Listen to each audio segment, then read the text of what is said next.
Cool. Sounds good. Hello, thank you all for coming to our amazing Habitat Zoom. We've got an amazing presentation here with the glass legend, Oh, Dan Alexander. But before we begin that, I do want to just talk about our glass tour, which we're having in Seattle.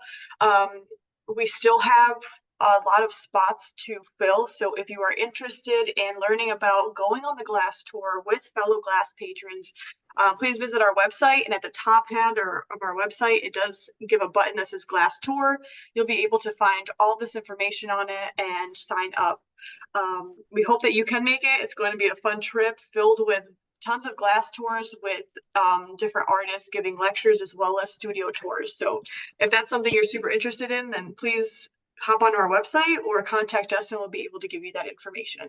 So thanks again for joining us this Saturday. And Dan, you can take it away. all right. Well, I'd like to start off by saying thank you, Habitat, for inviting me to be part of your virtual Zoom. It's a great time for me actually too, because I've been on this role the past 2 years. I've had a lot of momentum and I've had a lot of things building up. So it's great that you caught me at this point that I have a lot of things to share. And I'd like to thank everyone for tuning in today. And I hope you enjoyed the slideshow. So I'll start off with, I guess, a little bit of history. So when I first started blowing glass, I'm from a small town in Northeast Ohio. I grew up on a dairy farm. The city is called Pierpont. It's in Ashtabula County. It's a really small farming town. But when I first was introduced to glass, it was at a studio called Hale Farm and Village. It was an early American reproduction studio. That I saw a demonstration. I took a class, and I knew this is something I wanted to further explore. I didn't necessarily know it was going to be my career path, but after high school, I went to a college that I knew offered glass, but after 1 year, it became my major. So I wasn't necessarily, I wouldn't consider myself an artist when I was growing up, but I would always consider myself some form of a maker. So growing up on a farm, I was always working outside, working with my hands, building things, operating equipment, things along those lines. But I always knew I had some skills that would somehow translate to glass. So this is some of the first pieces I made. I actually worked at this studio, but the skills I had developed long before that. So this is the throwback slide. Everyone ready? It might be shocking. There we go. So that was me growing up. So that was the throwback. I later got a position at the studio that I was mentioning while I was in college. I worked there doing production for that factory 3 days a week while I was in school. So I was studying glass and art. I have a Bachelor of Fine Arts degree focusing on glass art from Kent State University. And then on the weekends, I would drive to this studio making a lot of these early American reproduction glass objects like you see here. So the college I went to, Kent, it was more of a conceptual art school, but I was one of the I would say the few artists that went there that really focused on hot glass, while a lot of artists would focus more on more sculptural, mixed media, casting glass. So something that was good about being one of the few that focused mainly on hot glass is we did get a lot of visiting artists that came through. So I was one of the students that was always paired up with a lot of these professional artists. So I got to work with artists like Nick Mount in the upper left from Australia. I worked with him for 2 weeks. Ilio Corisa, he's a master from Italy. Davide Salvadori on the lower right. You'll see him pop up a few times throughout my slideshow. On the upper right was Ross Richmond and Owen Braden. We were just speaking about John Miller as well. I didn't have a photo of when he was there, but John did come through, and he was an artist I got to work with for a short period of time. So when I was in college, I did assist Davide Salvadori when he came through, and I pitched an idea to his translator at the time about wanting to come and visit Murano, Italy. So I ran it through the university, and I was able to get college credited courses for traveling there. And I spent a few weeks seeing a few different factories, and one of those being Davide Salvadori's shop. This was the late Pino Signoretto, and I saw another Lucio Babacco. He's a famous flame worker from Murano, and a number of other studios and factories, lighting factories around the island. So when I graduated, once again, I went to a more conceptual mixed media focused school. This was my graduation show, and all of these objects were inspired by, I guess, artifacts. So it was blown and sculpted glass, welded steel and fabricated steel, and carved wood components. So that was my graduation thesis show. When I graduated, I saw a posting from the Corning Museum of Glass that they were looking for glassmakers for a few new programs. So I did apply. I went to Corning and did an interview and audition process, and eventually was hired. So right after college, I immediately went to start working for them. So a lot of the position was working on cruise ships along with special projects at the museum, and a lot of their traveling jobs. So I did a lot of artist lectures on the cruise ships and also demonstrations. The photo on the left, you'll see that piece has gone through a big transition throughout my career. The first one of these I was making, I was actually went to a botanical gardens that day, and I saw pitcher plants that I was trying to figure out how I could make an abstract version of that. So you'll see that later on as well. Working for the museum, I was kind of paired up with a number of their artists there working on a lot of larger scale projects. One, because I enjoyed it, and two, it was something that I had a skill for, I think, earlier on. So while I was working, and I kind of got a reputation of this is the person who only makes these large scale pieces. So I kind of wanted to break that reputation, and I wanted to be not the artist who only makes large scale blown glass work, but that also has some finesse and some other technical aspects as well. So when I was working there, I did spend about 2 years, and I still would dabble in some of this Venetian style stemware, very fine, delicate objects. This is not really a part of my practice anymore, but at that point in time, it was a huge skill building exercise, just to push myself on, I guess, all the technical skills of glassmaking, sculpting glass, working thin glass, delicate glass like this Venetian style stemware, and still also making the large scale work as well. So this was a piece when I was working on cruise ships. Yeah, old Dan. I had shorter hair then, but I was working on cruise ships, and something that I would always do is I started making these pieces that had these little delicate flowers in them. And this was a first design of this that I saw Elio Carissa make a goblet, and he had a little swan in the center of the one that I saw him do a demonstration. So this was kind of my twist on that idea of putting an object inside of one of these rings. Something that was unique about working in this studio is there was no torches, and all of the equipment was electric. So if you've been to a glass blowing studio or seen demonstrations before, that is something that's very widely used in most practices. So I think it was also a good technical builder for me that I was pushed to figure out how to make difficult objects without some of these torches and things that artists kind of use as a crutch in order to make these objects. In between some of my projects working for Corning, I became kind of a freelance assistant, or what we would call a pole turner is what we would call it in the glass industry. So I took on a lot of jobs working for a number of different artists and designers. In the top, this was at a conference in Boston. I was working with Pablo Soto, and a Turkish designer. On the bottom, this was actually a piece for a show you had at Habitat. This was Martin Janecki, a Czech glass sculptor. I helped him make, I'm not sure if it was his first or second show at SOFA Chicago with you, but I made a number of pieces working with him. One of my mentors that I work with at the museum in New York is an artist named George Kennard. We shared a lot of similarities in the style of which we work, and also the scale in which we produce. So he's still a good friend of mine. We have a Glass Art Society conference coming up that we actually applied to do a collaborative demo. They haven't released if they're going to be if we're going to get it or not yet. So we'll have to wait and stay tuned for that. But something that George always would do is he would take some of these techniques that became a fad or something popular at the industry at this exact point in time, and his twist on it would always be like, okay, people like making these Venetian stemware suddenly.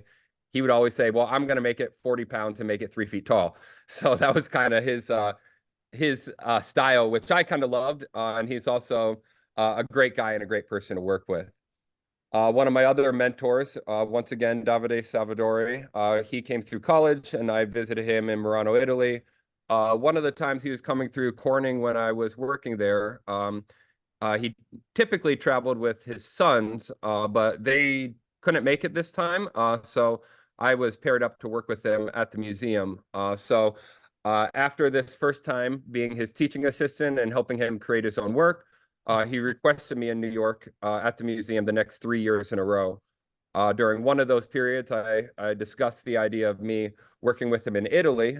So after one of those courses, I did travel back to Murano, and I didn't live in Murano. I lived on the island of Lido, which is off the coast of Murano. So I would have to take the Vaporetto. I had to take the boat to work every day. But I worked with him for several months in Murano, Italy, which was another kind of turning point, I would say, in my career. So after working for Corning for 5 years, I reached the title of being a team leader or lead gaffer there. And then I was looking for something different. So I saw a studio in St. Louis that was offering a position as the hot shop director that I ended up applying for and getting. So this was very different than the public demos and educational aspect that I was doing at Corning, that it was more of a high volume production. I was also teaching courses at the local university, which was Washington University. But when I was at this studio, it was more, I would say, interior design and corporate installations. So if you look at the top left photo, I actually made the Mobile One Race Car Driver of the Year award for several years in a row. And some of the other photos are just kind of installations I did. One was a local coffee shop, a hospital. I have some pieces at the local airport, and then just some more interior design type items. When I was there, I had the opportunity to apply and be part of SOFA Chicago, which unfortunately hasn't been running anymore. But these were the first pieces I made for my first time ever showing at this large exhibition. It is kind of was a premiere show. I know Habitat always had an enormous, gorgeous booth there. But for the first time being there, I was trying to think of what I wanted to make and what I was inspired by. And this kind of goes back to the pieces I had for my thesis or my senior exhibition, that I was making these artifacts. But these were inspired by my period in Murano that I was working with Davide. The house I was staying in was someone's grandmother's house that passed away. And in the whole house, they collected old parts to clocks. So every day I would come home from the studio and there was literally a whole wall with hundreds of pendulums hanging everywhere. So this was kind of my play on that idea of creating larger objects with patterns and shapes that I was using on a daily basis, more or less, inspired by the shape of a pendulum. I don't really make these anymore. They were very difficult. And if I did make them, I'd probably make them a lot different than I did at this point. This was, yeah, a while ago. But right before the photo on the left was taken, the master Lino Teglia Pietra, I saw him and he was looking at my pieces. So I had to get a photo with the master while he was at the exhibition there. So at SOFA, the Corning Museum of Glass that I worked for, saw that my name was on the exhibition list. This was, they asked if I wanted to do a demo. So out of demonstrating on the cruise ships, literally for thousands, in front of thousands of people, I demonstrated in Australia, New Zealand for a while, through the Baltic, through the Mediterranean, some in South America.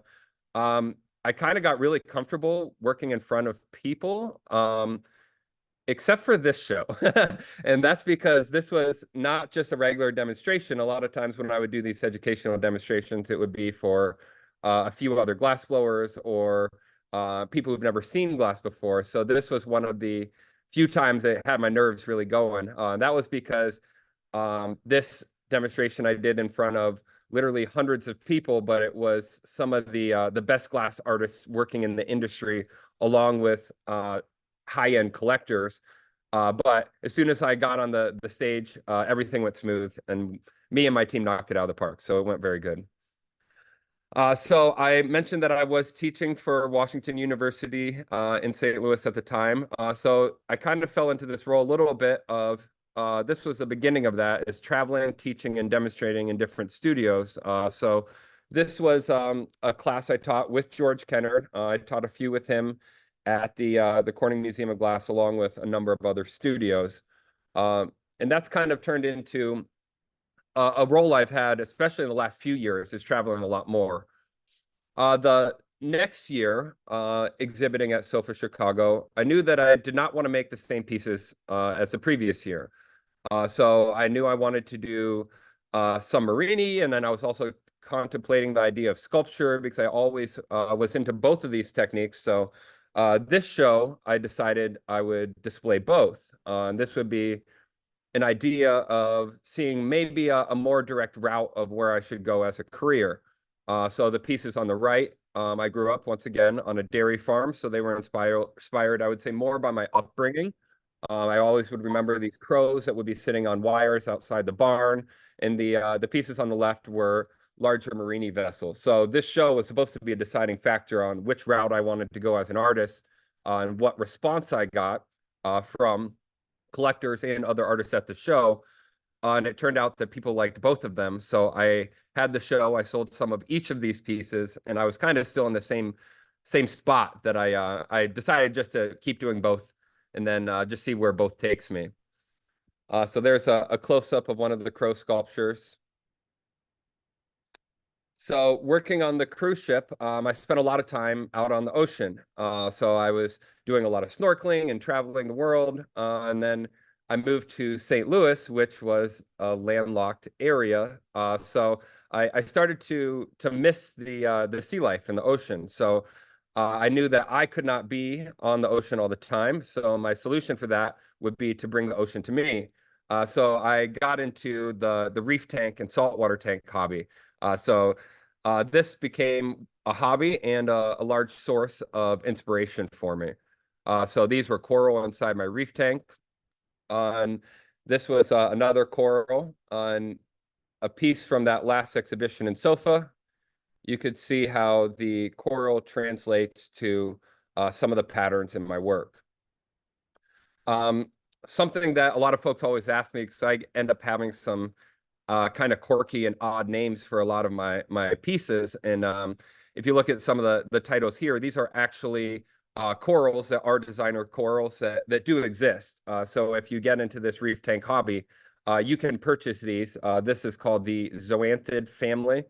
But I started looking at these for, well, one, for part of the titles, but also for my color inspiration. So I could look at these and look at the colors, look at the patterns, and I could immediately see how this could translate to a pattern on some of my pieces. So this is just an inspiration photo. I have a huge folder on my computer of either photos I took or things I took off the internet. But I didn't want to limit myself to only making work inspired by corals. So I also looked into architecture, nature, a number of other things. But especially with the Marini pieces, I was looking at color and pattern specifically. So if you look at these, you'll see that all of them are geometric shapes with very bright and vivid colors. And these would be examples of patterns I would make inspired by those last images. So this process of creating Marini is, it starts from the inside out, which would be similar to how they would make taffy or some hard candies. You would start with the very center of the pattern, build it out in radiant rings, and pull it into a long, I guess, stick or cylinder that would later be cut on a diamond blade saw to create this mosaic. So if you look at the pattern on the upper left, how I would create a pattern like that would start on the inside, building it up in layers, and I would be doing a roll-up technique that you would take the hot molten glass, roll these patterns around the outside, And then if you do it right, it should meet up perfectly, just like that one there. So this section of hot molten glass would later be shaped into a cylinder and drawn out, I would say about 15 to 20 feet, something like that. Later cut on a saw to make my mosaic.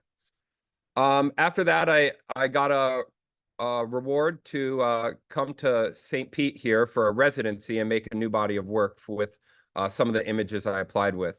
My goal here was to further my exploration of some of my patterns and also increase scale. Something that I'm known for with a lot of the studios I travel to and when I teach.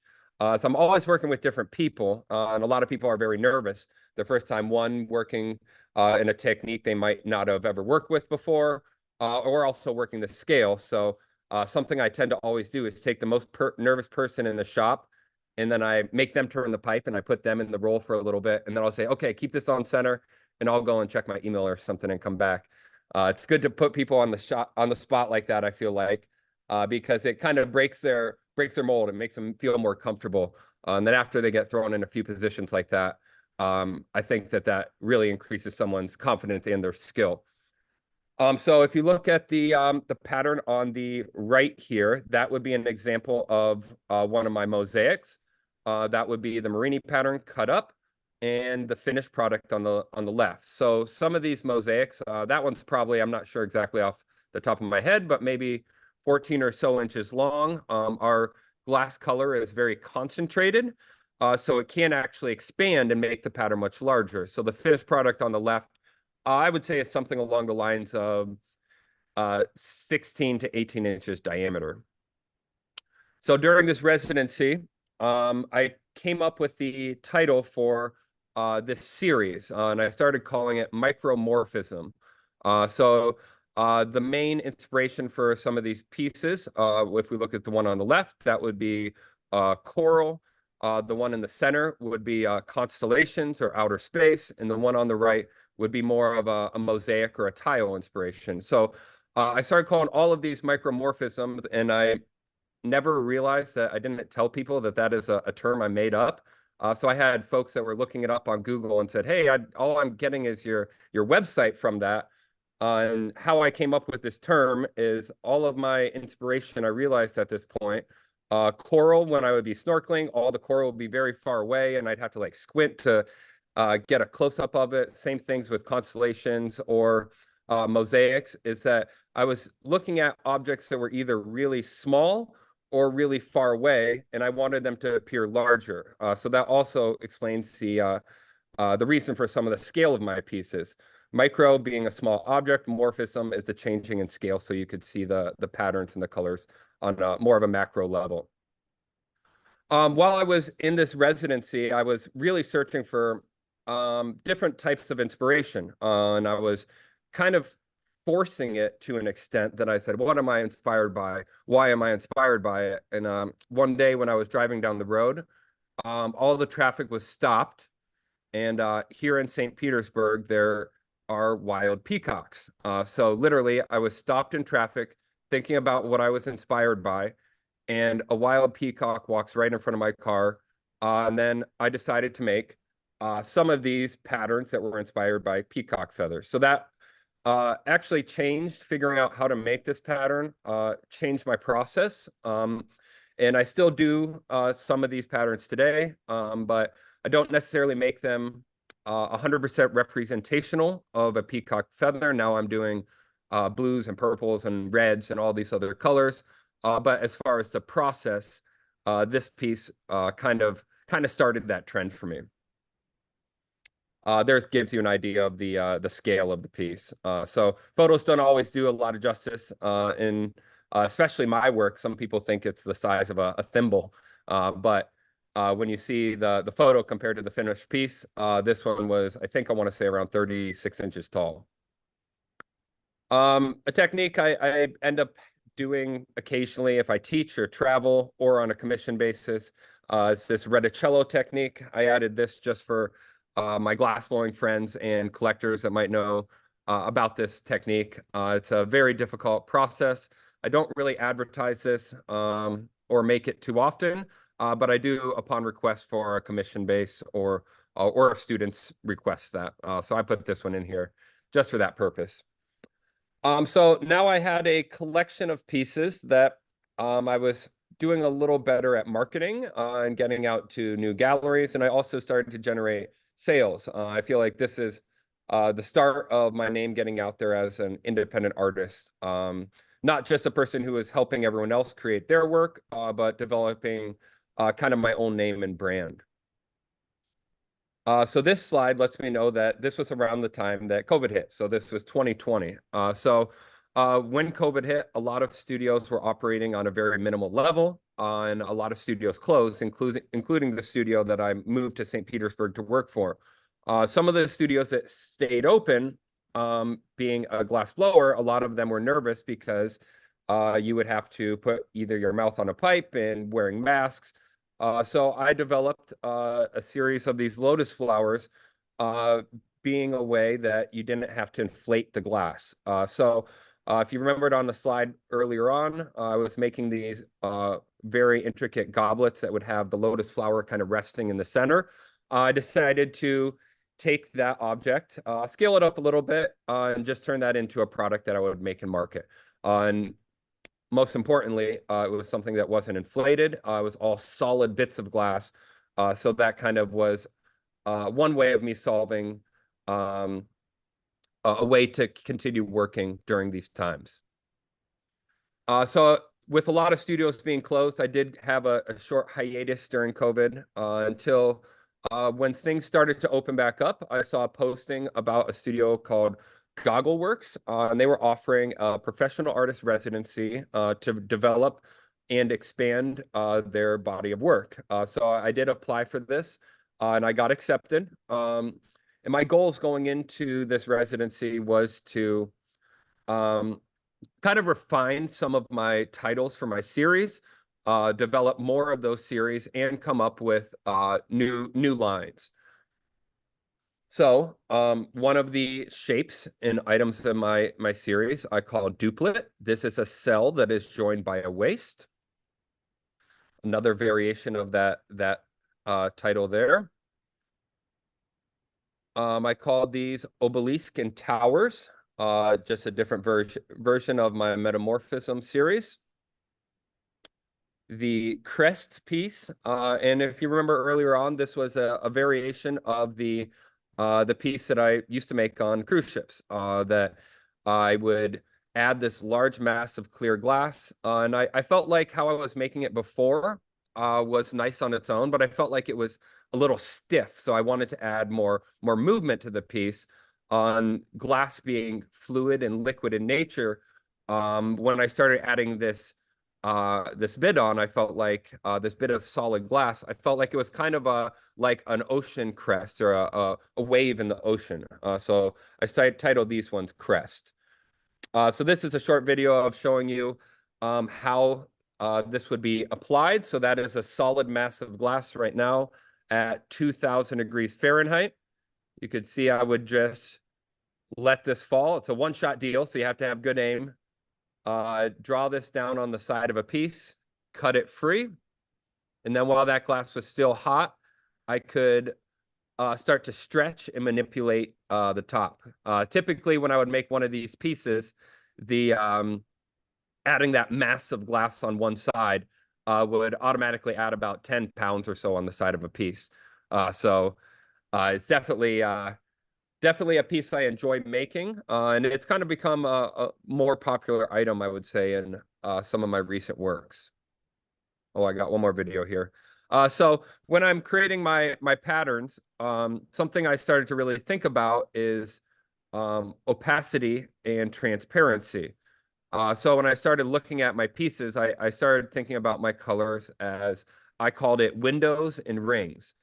So the windows would be the transparent sections that you could view through, and the rings would either be from opaque colors or what we would call cane, creating a very fine line or fiber effect. The other series, I made a number of these, and I didn't really know what to call them at first. I was making these shapes, and I knew I was drawn to this form, and they kind of had these distinct waistlines. And when I was there, I made a few of these pieces, and I was discussing with my assistant. I said, "Hey, I really don't know what to call these groupings." On Well, he said, "Well, it's a really elegant, kind of attractive shape." On We were looking at it, and he said, "Wow, it's kind of has a very gestural kind of female or figure form." So I came up with the term Bella to call this series here. A lot of folks think that these shapes, I've been asked a number of times if I use a mold, because glass naturally does not want to be in these shapes. It can be pretty tricky to create these wastes in.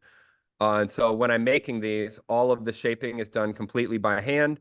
Something that is difficult, especially with these shapes, is once you squeeze in this waste and you're reheating the glass is always moving. So it's extremely difficult to keep these on center and keep everything in this straight line. So this is another video of a public demonstration I did. This was at the Benziton studio here in Florida. I also expanded the Lotus Flower series. I was making the smaller versions. So here at this residency, I decided I wanted to make a few giant ones. So now I've made these in a number of different sizes, from the tiny, elegant form that would fit inside of a wine glass to these that weighed maybe 40 or so pounds. So if you look, when we're making these pieces, we're holding the pipe somewhere in the middle. So if you imagine holding 40 pounds in the end of a shovel, that would be comparable as far as the fulcrum and weight distribution, but different than a shovel. This is 2,000 degrees, and you always have to keep the pipe turning to keep it on center. So a lot more difficult. Here's a grouping of some of those lotus flowers you can see, and once again, making those now in a variety of different sizes. I was asked to make a series for a Day of the Dead show. That was here in St. Petersburg, Florida as well. They reached out to, I want to say 20 or 30 artists, it might have been more, to all make pieces inspired by, put their own twist on the holiday Day of the Dead. So when they reached out to me, they said, "Hey, could you do something maybe with your flowers, maybe some of your geometric patterns?" So that developed this short series that I did make a number that are not photographed here, but it's something I don't really make all the time, but I have upon request. So I also came up with a grouping that I called opticals. This was another idea that I came up with in case something like COVID happened again, that a lot of studios wanted to shut down, or people were nervous about working in close proximity.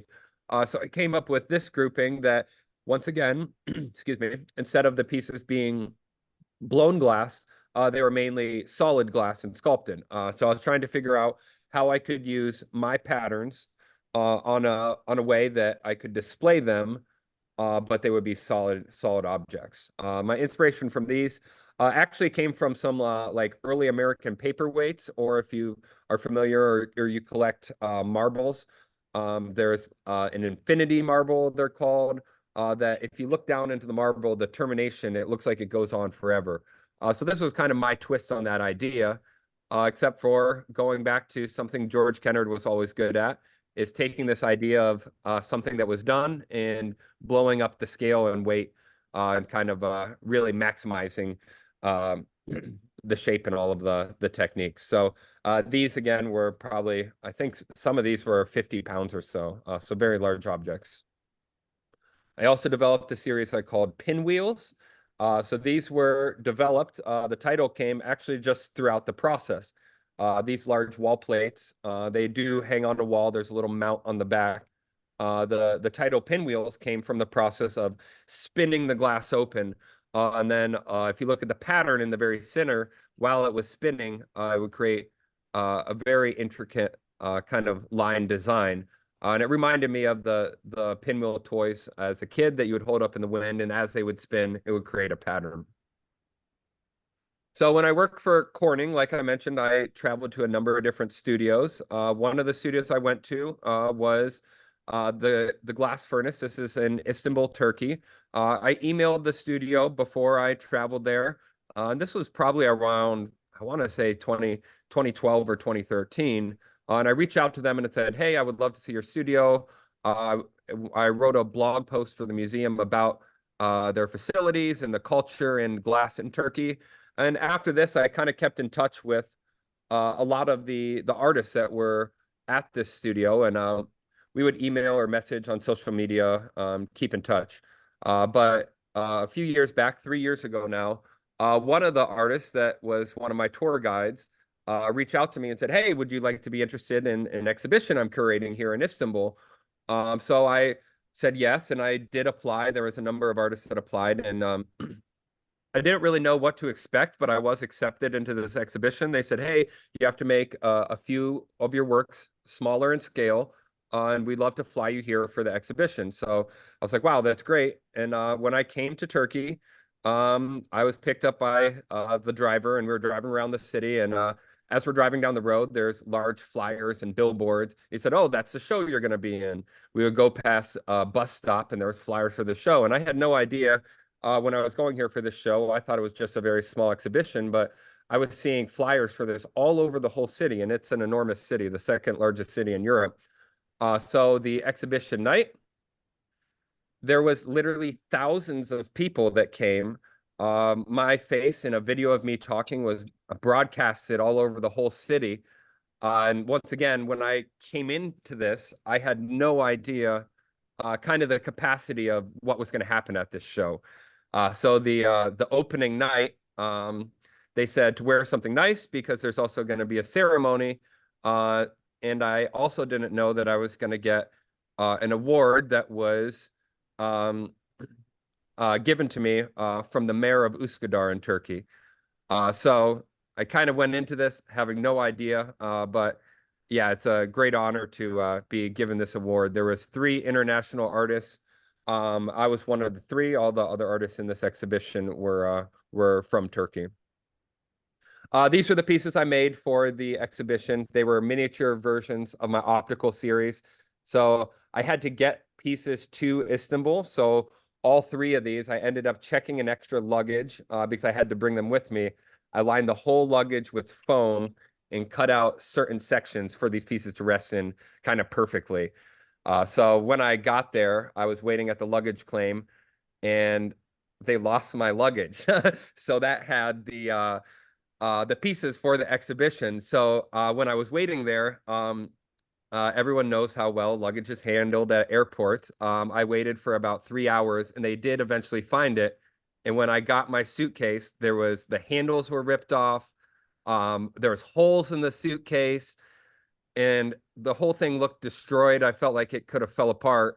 But when I opened it up, because of the whole foam lining, each piece was in there, and it made it perfectly. So that was a lucky one for me. When I posted that I was going to be at this show in Istanbul, I was contacted by another studio that asked if I wanted to be in an exhibition. So it was actually 2 weeks after my trip in Istanbul was supposed to be over. And I said, well, I don't really have a lot of works right now. So they said, well, why don't you come to the studio? You'll work in our glass shop, and you'll make the pieces for the exhibition. So this was in Austria.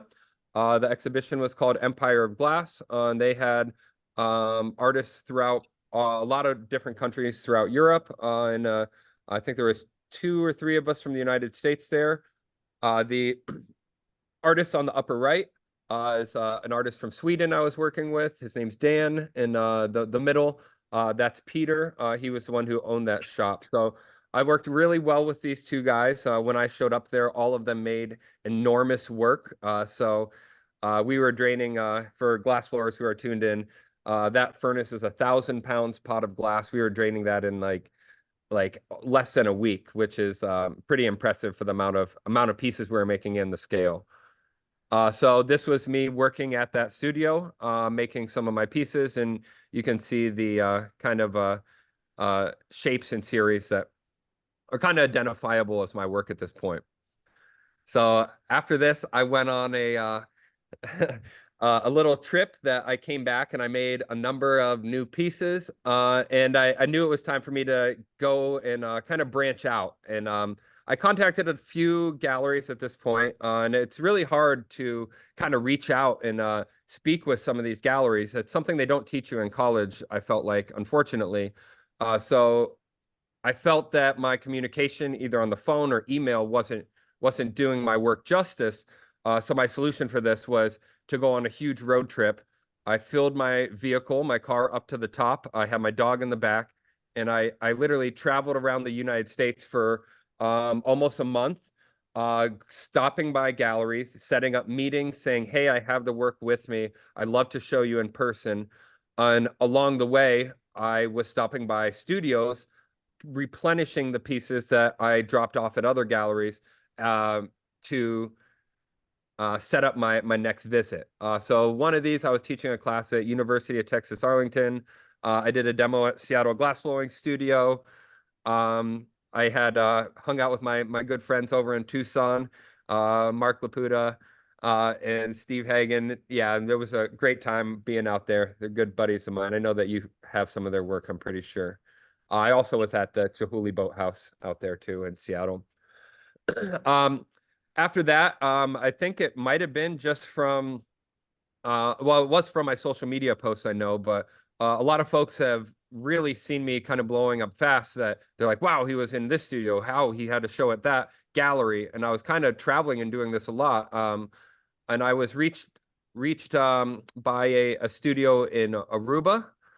So they wanted me to have some of their work in their gallery. So they actually set up a project with me there, that I flew to this studio in Aruba, and I made more or less one of all of my series of work for them to display and sell there.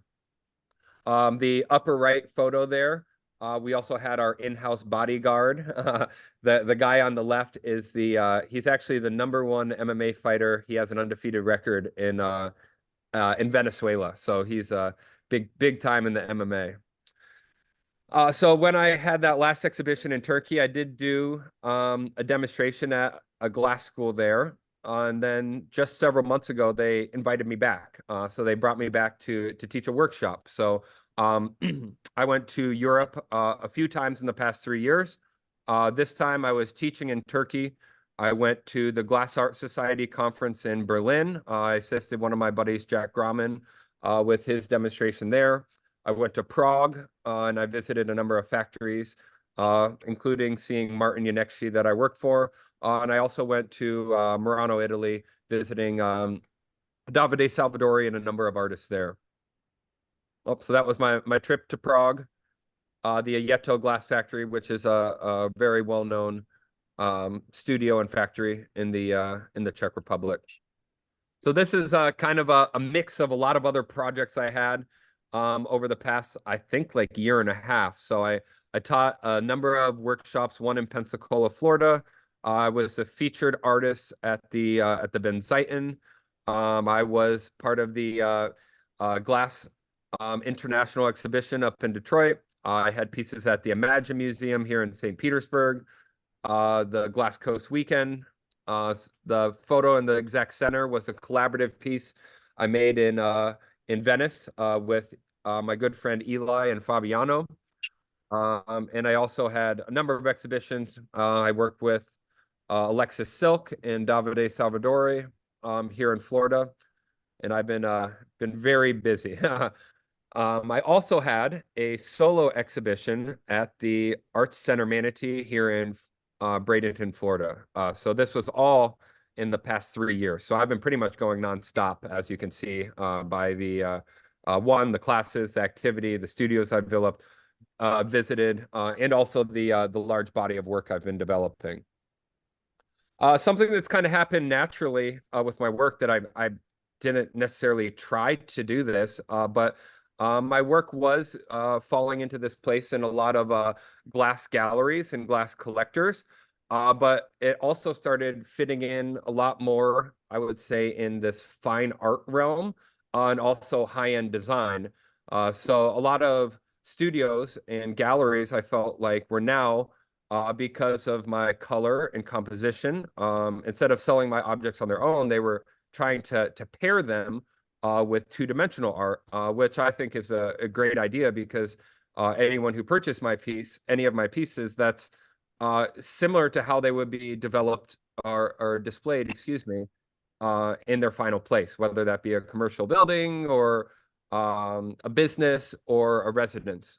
So I think this is kind of a great turn for my work.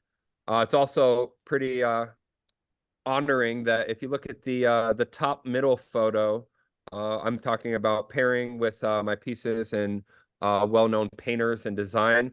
The paintings behind my pieces there were by Banksy. The sculpture on the far right is Mr. Doodle. So it's also definitely kind of an honor that some of these artists that I remembered learning about when I was in college in my painting courses and my art history courses that are internationally known, going down in history books.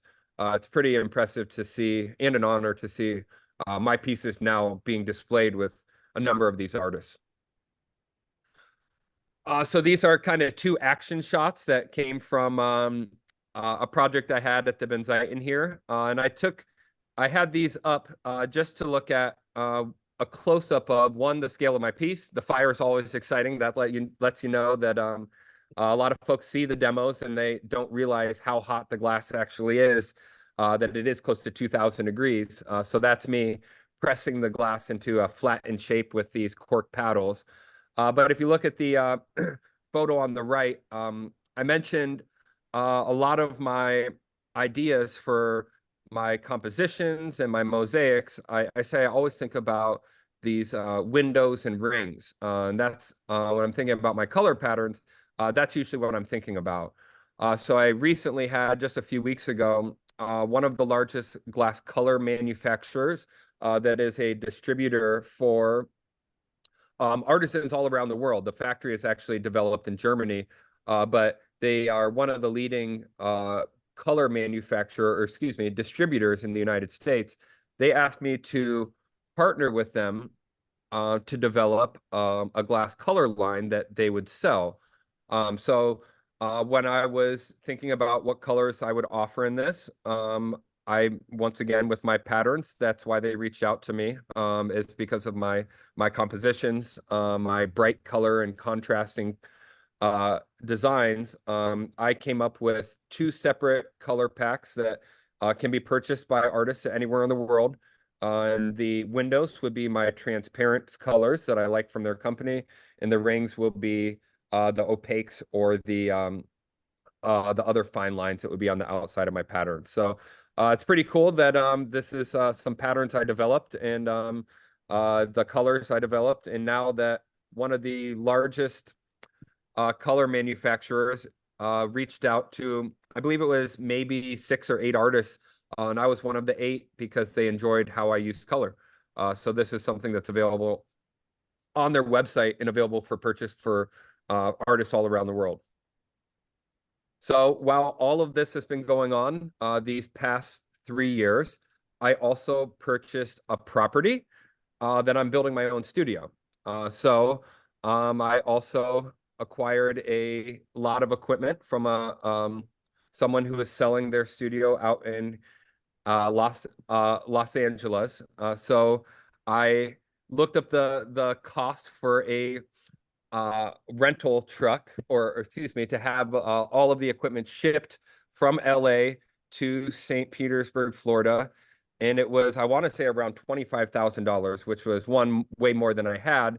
And I knew I had to do something a little different. So I figured I could rent the largest size Penske truck for a portion of that cost. So I flew to LA, loaded up the whole truck with this equipment, and drove from LA back to St. Pete here. And I forget the weight limit for the truck, but I know that it was over double probably what I had in it. So this was one of the longest, most stressful drives I've probably I've had. The truck wouldn't go over like 50 miles per hour. So going through the Rocky Mountains, through all the way across the United States, it was a pretty stressful drive.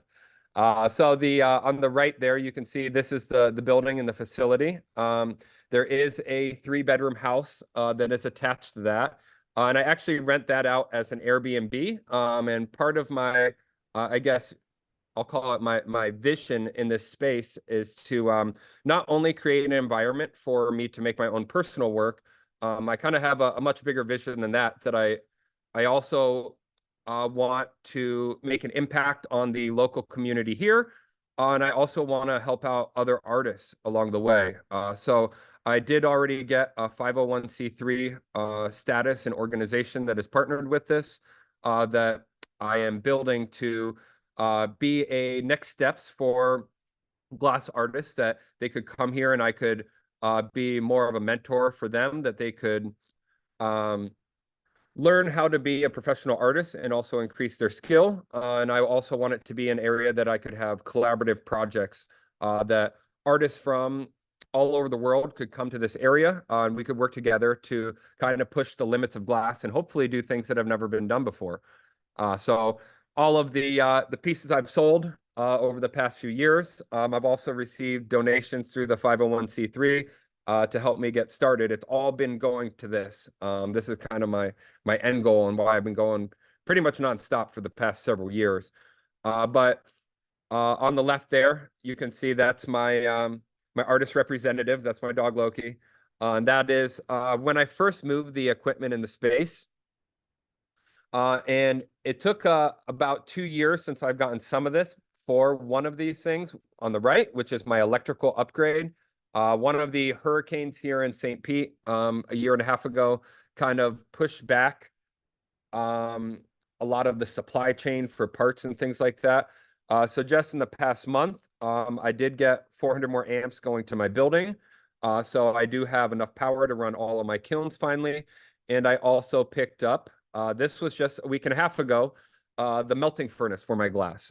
So you can see me, this is sped up. I'm not that shaky when I drive, I promise. But this was me picking up the melting furnace that is going to be used in my space. So I'm getting pretty close to being open here in St. Pete, but I'm not quite there yet. I still need to come up with some money for the exhaust in my space and and a few other things just before I can open. But I'm getting pretty close. I'm hoping to be operating here soon. So if you look at the left here, you can see that's my furnace in place, some of the glass blowing equipment. And something I just realized last week is that one of these beams or poles was right in the middle of the studio, and that would cause a kind of a pain if you're familiar with glass blowing studios, that people are always moving around. So since I still had this forklift, I contacted one of my local buddies here who's a structural welder. And he's done a lot of big projects for public installations, big public sculptures in cities all around the United States. I contacted him and I said, hey, I got this forklift. I only have it another day or two. Is there any chance we could build a truss on the top? So we did this literally just last weekend. So we cut metal, cut down the beam, and build a large support right in the space to open it up to be a lot more user-friendly. So when I'm not always working or traveling, this is what I like to do best. This is me in Florida enjoying some time with my dog. So that is going to be the end of my presentation. Before we get to the point that I start answering questions, I was going to once again say thank you, Habitat, for inviting me to do this. And for those of you who are tuning in that were wondering about some of my personal work, I do have a number of pieces that are available through Habitat right now. So I'll go through these real quick. I'll try not to take too much time here. But some of them I have photos with, some of them I don't. If you contact Habitat directly, they'll be able to give you exact dimensions, price lists, and all the information. So this is a piece they have here. This was part of their international show. One of my duplet series. One of my large crest pieces. This was a piece that you actually saw in the presentation earlier. There's some videos of this during one of my projects. So if you want the videos of it being made or some of the process, if you purchase this, I'd be more than happy to send you some of those. This I called Ben's Crest. If you want one of my newest works, this was just made last week. So I've also been revisiting some of my earlier designs, doing this feather pattern. So how this pattern's created is doing a spiral wrap, then dragging a pick tool through the glass. It's once again kind of a one-shot deal. I've been practicing this design in particular for over 15 years now, so I got it pretty well down. But this one in particular, if you have a large space or if there's a commercial building or business that you're looking for kind of a showstopper, this piece is 38 inches tall, so it's a big one. Yeah, this one just came out the kiln last week. I just got some photos of it recently, so this one is available. The middle piece is already sold. This one sold, I think, as soon as the images went over. These ones are a little smaller if you're looking for kind of a medium-sized piece. I want to say all of these are 18 to mid-20s, maybe a little taller than that. But the middle duplet piece, that one I know is already sold. The bowl is 14 inches diameter. This technique is called granulare. The piece on the left, I know Habitat, you guys had this displayed before. I know there's a lot of interest on this one, but I believe you still have that one at your gallery there. You might have to reach out. I know that there was some interest in that one in the past. And something I was going to do that I haven't really done before in the past is for those of you who joined in this Zoom, I was also going to offer some of my designs to be customizable. So I gave Habitat a number of pieces that I make on a regular basis that I have a few different options for different sizes, different scale. And I also will have different color options that if you wanted some of my pieces in this design, this feathered pattern, but you didn't want it to be 38 inches tall. I did offer, I believe I have three or four different sizes that I could do it on a commission basis. It's also nice that you can pick your colors yourself. That if you have a certain spot in your home or certain colors you want to work with, we can talk about that. So this is just that same pattern on a different shape. I do have my crow sculptures, and these are customizable to an extent as well. That I've done groupings of, I think my largest one was 12, 9 or 12, something like that. But a lot of folks have purchased these in groupings of larger numbers or multiple groupings of the sets of 3. Also, I included the lotus flowers. So if you saw my photo earlier on, that I do make these in a number of different sizes. So if you reach out to Habitat, you could customize the colors that you want, and you could do the smaller size and put them in groupings, or all the way up to the jumbo size flower that I believe the largest size I want to say is 16 to 18 inches, something like that. But that's about 40 pounds of glass, so that's a good amount. But I would like to thank everyone for tuning in, listen to my slideshow. Then I'll let Regina Dorian back in here. And if you guys have... Thank you so much, Dan. This was so insightful, and I love the videos you added in. It was so fun to see you actually create your work, and I can't believe you're traveling so much. This is so exciting for you and your work as well. Yeah, I have a few more that I'm looking into. Well, right now I'm mainly focusing on trying to get my studio operating here. So yeah, so that's been my big focus. I do have a few projects coming up before the end of the year that I will be out of town again. And I already have 1 or 2 international projects booked next year already too. So it's been busy. But yeah, the studio here has been my main focus. So like I said, all of the sales I've had in the past 3 years, like everything that I've had is kind of all been going into my studio. And also the nonprofit that I'm starting. As soon as the studio is operating, I can start offering some of these outreach programs and other projects, these collaboration projects that I would love to do with other artists. So once my studio is operating, hopefully in the near future, I'll be able to start doing some of these offerings through my nonprofit as well.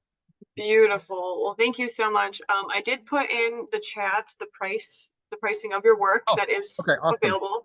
But also, if you are interested, I did send a newsletter out to everyone that has his available works as well as pricing as well. So reach out if you are interested. But I want to thank everyone for being here on Saturday and taking the time to be here with us and listen to Dan's presentation. And we look forward to seeing you guys next week. So thank you so much and have a great Saturday. Thank you. Bye.